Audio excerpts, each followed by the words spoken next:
ধৰ্মেন্দ্ৰ খাকলাৰী এগৰাকী জ্যেষ্ঠ সাংবাদিক। আমাৰ অসমীয়া প্ৰতিদিন কাকতৰ লগত দীৰ্ঘদিনৰ পৰা জড়িত। তেখেতক ব্যক্তিগতভাৱে মই বহু পূৰ্বৰ পৰাই জানো আৰু শেহতীয়াকৈ তেখেতে মোৰ সাংবাদিকতা আৰু সামাজিক কৰ্মজীৱনৰ চমু পৰিক্ৰমাৰ শীৰ্ষক এখন আত্মজীৱনীমূলক গ্ৰন্থ তেখেতে লিখি উলিয়াইছে। দীঘলীয়া সাংবাদিকতাৰ অভিজ্ঞতাৰ ভিত্তিত এতিয়ালৈকে খাকলাৰীয়ে যিখিনি সময় অতিবাহিত কৰিছে সেইখিনিকে তেখেতে ধৰি ৰখাৰ প্ৰয়াস কৰিছে। কাৰ্বি আংলঙৰ পৰা সাংবাদিকতা কৰি যিখিনি মানুহে ৰাজ্যখনলৈ ঐকান্তিকভাৱে সেৱা আগবঢ়াইছে সেইসকলৰ ভিতৰত খাকলাৰী অন্যতম। মই খাকলাৰীক শুভেচ্ছা জনাইছোঁ আৰু আজি আনুষ্ঠানিকভাৱে আমাৰ কাৰ্যালয়ত অনুষ্টুপীয়াকৈ অনুষ্ঠিত হোৱা এই অনুষ্ঠানতে আমি তেখেতৰ আত্মজীৱনীমূলক গ্ৰন্থখনৰ শুভ উন্মোচন কৰিছোঁ। আশা কৰিছোঁ আগন্তুক দিনত তেখেতৰ এই কৰ্মময় জীৱনে আৰু অধিক গতিশীলতা লাভ কৰিব।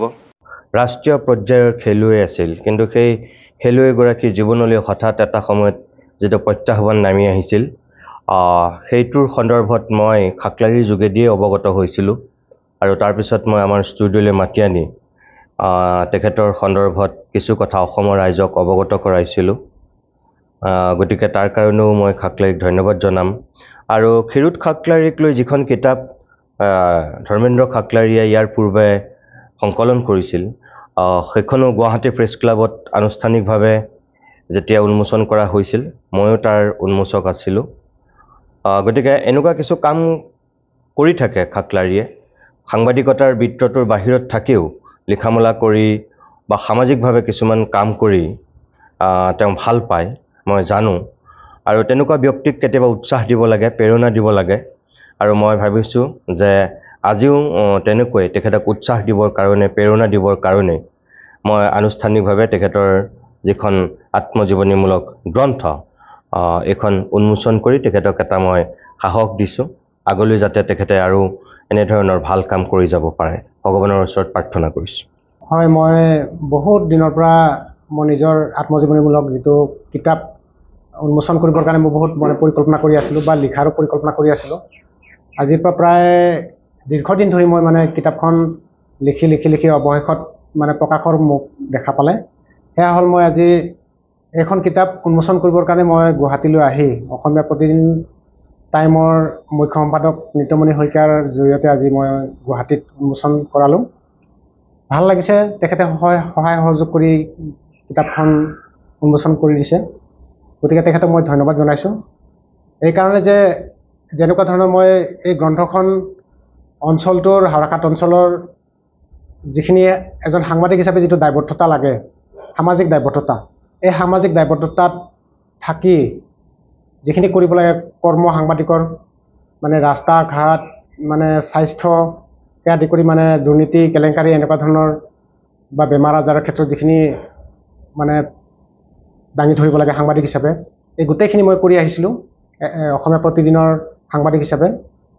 ইয়াৰ পিছত মই যিখিনি অভিজ্ঞতা পাইছিলোঁ সেইবোৰ মই লিপিবদ্ধ কৰি গ্ৰন্থ আকাৰে লিপিবদ্ধ কৰিছিলোঁ আৰু অৱশেষত আজি আহি প্ৰায় বহুত বছৰৰ মূৰত মই গ্ৰন্থখন উন্মোচন কৰিবলৈ সুবিধা পাইছোঁ। সহযোগটো আছে, যাৰ কাৰণে আজি মিছেছ লগত আহিছে। আজি তেওঁ সহযোগ নকৰিলে মই লিখিব নোৱাৰিলোঁ হয় বা কিতাপখন প্ৰকাশৰ ক্ষেত্ৰত মোৰ লগত নাহিলেহেঁতেন। গতিকে লগত অহাৰ কাৰণে ভাল হৈছে, কাৰণ যিখিনি অভিজ্ঞতা মই কিতাপ আকাৰে লিখিলোঁ আৰু এইটো প্ৰকাশ কৰাৰ পিছত যিটো উন্মোচনৰ ক্ষেত্ৰত যিটো সহায় সহযোগ লাগে, মিছেছে সহযোগ কৰিছে। গতিকে ভাল লাগিছে, বহুত ভাল লাগিছে। আমি আজি নিতুমণি শইকীয়া ছাৰৰ প্ৰতিদিন টাইমৰ অফিচত আহি মোৰ হাজবেণ্ড তেখেতৰ গ্ৰন্থখন, যিখন মোৰ সাংবাদিক জীৱনৰ পৰিক্ৰমা বুলি এখন গ্ৰন্থ আজি উন্মোচন হৈছে, শুভমুক্তি হৈছে। আৰু সেইখন আজি আমি ইয়াত সৌভাগ্যক্ৰমে শুভমুক্তি হোৱাৰ কাৰণে বহুত নিজকে ধন্য বা গৌৰৱান্বিত হৈছোঁ। কাৰণ মোৰ স্বামী তেখেতে বহুত দিনৰ পৰা তেখেতৰ সাংবাদিক জীৱনৰ যিখিনি ঘাট প্ৰতিঘাতত তেওঁ যি পাই আহিছে, তেওঁ তেওঁৰ কৰ্মৰ জীৱনত যিখিনি অভিজ্ঞতা, সেই অভিজ্ঞতাৰে তেওঁ লিখি গৈছিলে টুকুৰা টুকুৰা টুকুৰা তেনেকুৱা খণ্ড খণ্ড, আৰু সেইখিনি আজি গ্ৰন্থ আকাৰত মুক্তি দিছে। আৰু ইমানেই ভাল লাগিছে